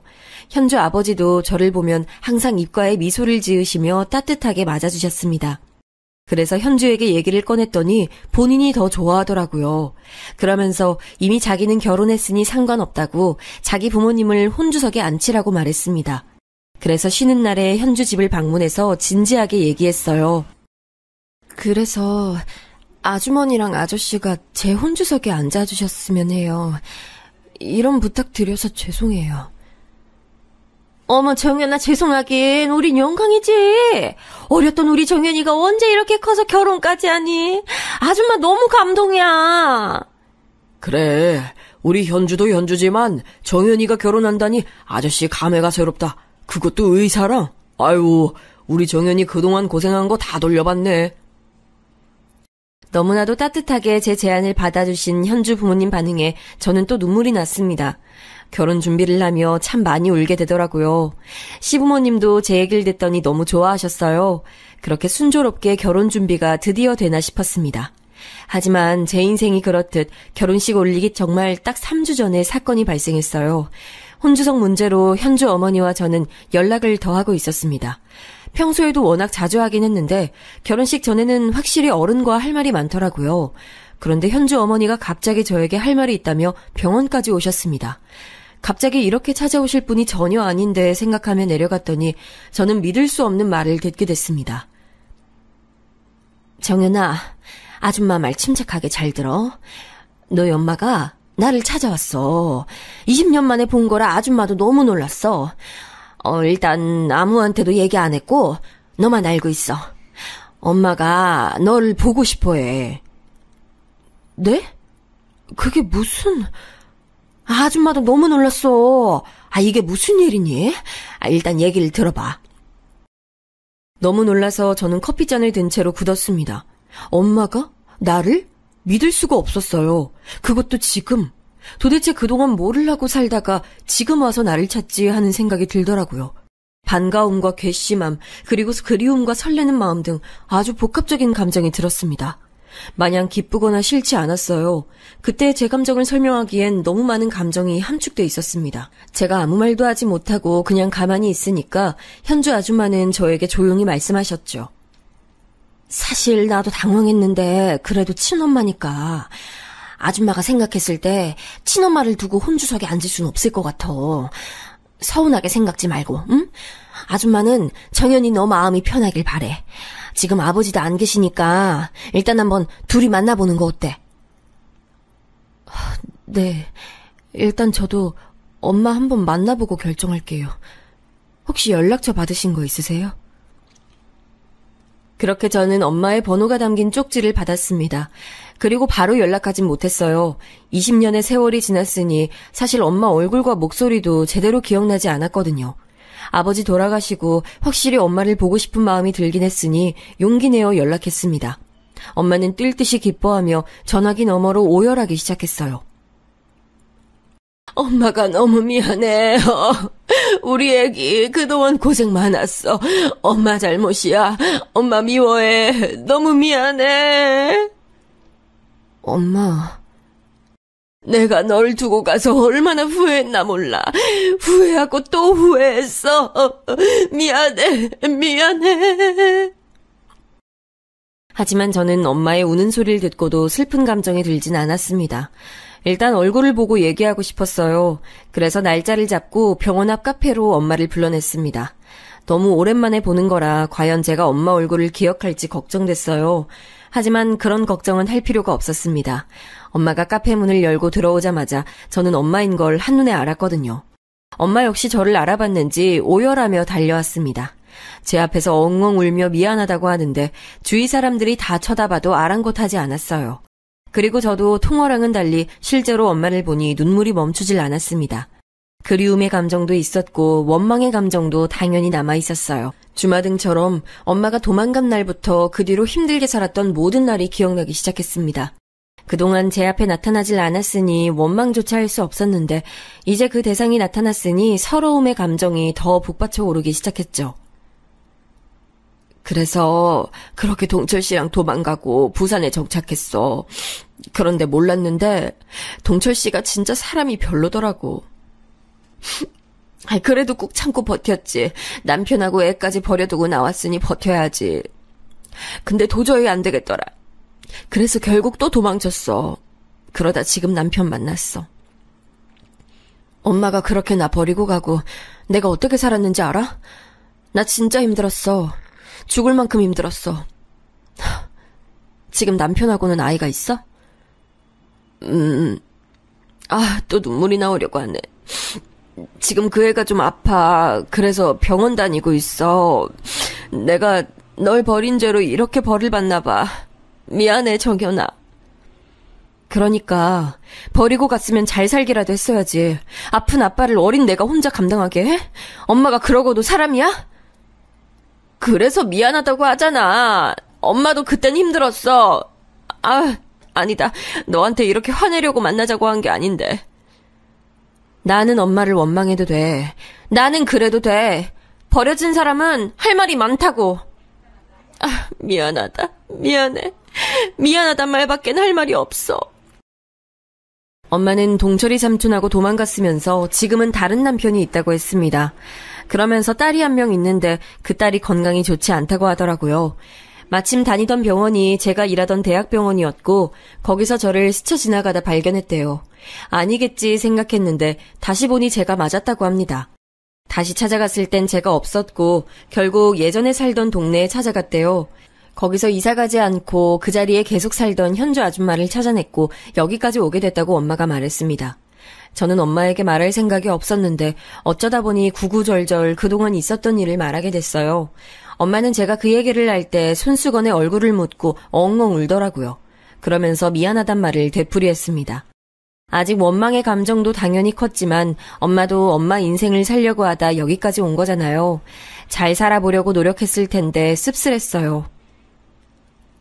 정연아, 엄마가 진짜 염치 없는 거 아는데 엄마가 혼주자리 앉으면 안 될까? 갑자기 나타나서 너한테 이런 부탁해서 미안해. 하지만 엄마 욕심이야. 그래도 내 새끼 혼주석엔 앉고 싶어. 엄마의 우는 소리를 들으니 확실히 마음이 약해졌습니다. 하지만 그동안의 세월이 있으니 또 바로 그렇게 하자는 답도 나오지 않았어요.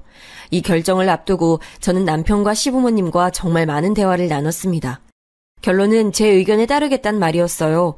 수없이 생각하고 현주와도 얘기를 나누고 하루에도 수백 번씩 결정이 번복됐습니다. 엄마는 저와의 만남 이후로 매일같이 연락했어요. 그러면서 제가 어릴 때 좋아했던 엄마 반찬도 가져다 줬습니다. 시부모님과 만나기도 했어요. 자기가 죄인이라며 우는 엄마를 마음씨 좋은 시부모님은 달래주셨죠. 엄마한테 미운 감정이 조금 남아있었는데 매일 미안하다고 하는 엄마와 또 엄마가 준 반찬을 먹으니 점점 미운 감정이 사라지기 시작했습니다. 그래서 네가 5살 때 진짜 내 딸이지만 너무 예뻐서 내가 아빠 일터에 일부러 마중 나갔어. 세상 사람들한테 우리 딸 예쁜 거 보여주려고. 그리고 너는 한글을 진짜 빨리 배웠어. 알려주지도 않았는데 술술 알더라. 난 그래서 우리 애기 천재라고 아빠한테 얼마나 말했나 몰라. 그래서 지금도 이렇게 똑똑한가 봐. 아, 그리고 네가 유독 딸기를 좋아했어. 그래서 엄마가 시장 가면 꼭 딸기 사왔잖아. 특히 엄마가 제 어렸을 때 일화를 얘기해주면 저도 모르게 마음이 녹았어요. 저는 기억하지 못하는 시절에 저를 알게 되니 감회가 새로웠습니다. 그러면서 마음속에 있는 응어리가 풀리기 시작했어요. 제가 엄마를 원망하고 미워하는 동안 엄마는 저를 그리워했다고 하더라고요. 항상 제가 너무 보고 싶어서 울었다고 하는 엄마를 보니 오히려 미안한 마음도 들었습니다.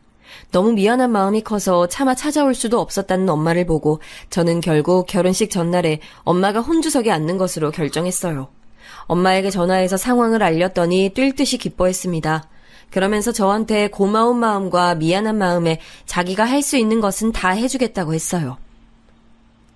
정연아, 엄마가 진짜 고마워. 이 은혜 평생 잊지 않을 거야. 그리고 엄마는 이제 우리 딸 절대 안 떠나. 우리 남은 인생 서로 옆에서 보듬어주며 살자. 엄마의 말에 저는 희망찬 미래를 그리기 시작했습니다. 하지만 그건 엄청난 제 착각이라는 것을 알게 됐어요.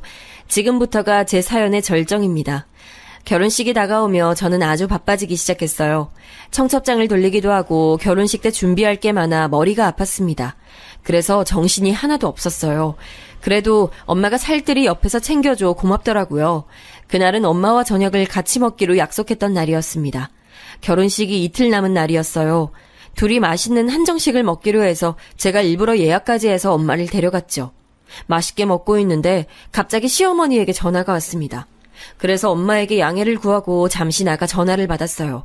그냥 결혼식 관련해서 물어볼 게 있었다며 시어머니는 제가 엄마를 만나고 있다고 하니 빨리 끊으셨습니다. 그래서 통화가 끝나고 우리가 먹고 있던 방의 문을 살짝 열었는데 엄마가 통화하고 있더라고요. 워낙 조용히 들어갔고 엄마는 문을 등지고 있어서 이쪽을 볼 수 없었죠. 그런데 엄마의 입에서 흘러나오는 말에 저는 가만히 그 자리에 굳게 됐습니다. 아우, 말도 마. 완전히 넘어왔어.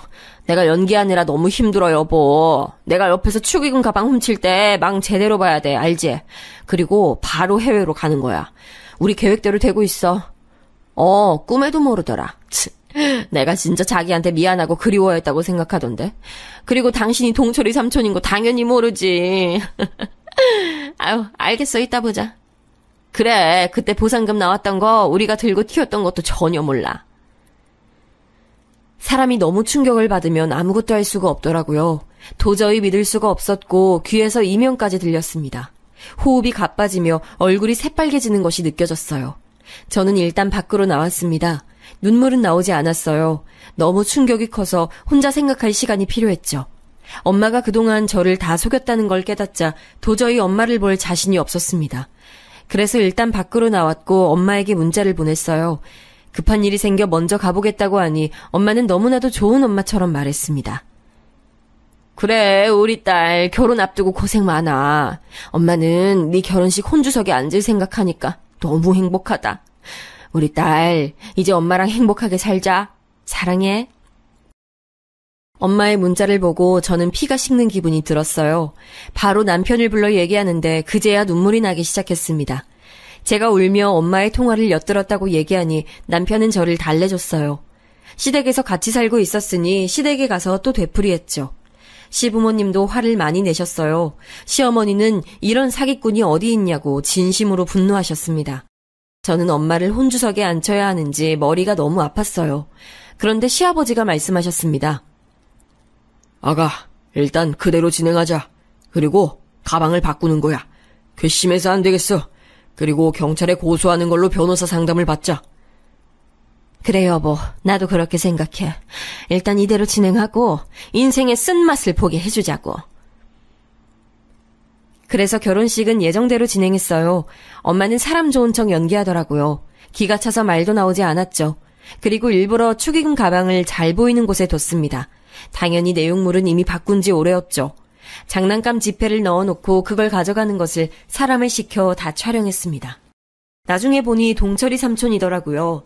20년 만에 본 모습이 제 축의금 가방을 훔치는 모습이라니 기가 찼습니다. 그리고 엄마는 결혼식이 끝나고 뒤도 돌아보지 않고 결혼식장을 떠났습니다. 꽁지가 빠지게 가는 것을 보고 얼마나 속으로 웃었는지 몰라요. 아가, 봤지? 저런 인간 같지도 않은 사람 때문에 속상해하지 마. 증거 수집 다 했으니 이제 저 사람들은 끝났어. 그러네요. 감사해요, 아버님. 아버님 아니었으면 저 못 버텼을 거예요. 여보, 배신감이 힘들어도 우리가 든든히 버틸게. 어떻게든 인생 망하게 해줄 거니까 걱정하지 마. 진짜 다들 너무 감사해요. 감사하단 말밖에 제가 할 말이 없어요. 바로 다음 날 시아버지는 변호사를 데리고 경찰서에 방문했습니다. 돈을 훔쳐 달아난 사람이 엄마와 아빠 친구라니 형사에게 설명하기도 기가 찼어요. 신혼여행을 미루고 그렇게 고소하게 될 줄 누가 상상했겠어요. 처음엔 당연히 저도 사람이니까 속상하고 현실을 믿고 싶지 않았습니다. 그래도 차분히 진술하고 시댁 식구들과 대화하니 마음이 진짜 괜찮아졌어요. 그 뒤로는 시아버지가 당신이 알아서 한다고 저에게 이제 머리 아픈 일 없게 신혼여행에 다녀오라고 하셔서 남편과 유럽으로 여행도 다녀왔습니다. 다녀와서 감사 인사를 하며 도울 일이 없냐고 했는데 시아버지가 해주신 말로는 엄마는 바로 잡혔다고 하더라고요. 공항에서 달아나기 직전에 동철이 아저씨랑 잡혔다고 했습니다. 그리고 엄마가 자꾸 저를 한번 보고 싶다고 요구했다고 해요.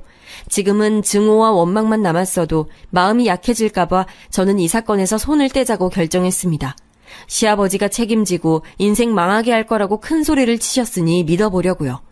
우리 아버님이지만 정말 칼 같은 분이라 그건 전혀 걱정되지 않거든요.